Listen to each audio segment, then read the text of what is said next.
To begin, let me just say that I've been a big fan of the Justice Society of America for many years, going so far as to collect the vast majority of their titles, including their runs in the 80s, the 90s, and even their misguided series, Earth 2. In this case though, well, I'm not entirely sure if I like this one yet. Saying so, because in retrospect, the first issue was nothing more than a setup that featured an alternate version of the JSA that consisted of the Huntress, Power Girl, and a motley crew of villains with ties to the original team, who suddenly get dismantled by the end of the book while investigating the mysterious death of Dr. Fate.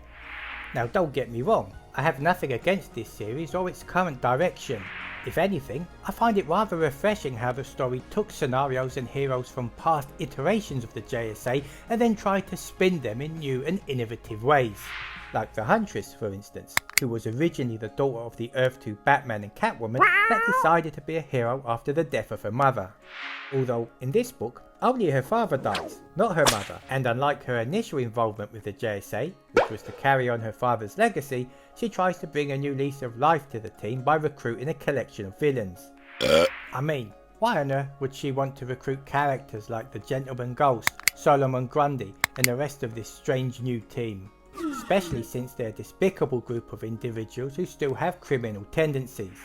But then again, by the end of this book, spoiler alert, none of them survive, as for unknown reasons they're all suddenly killed by a mysterious time traveller. Except for the Huntress, who at the last minute was saved by her mother, Selena, and then transported to the 1940s to meet the original team.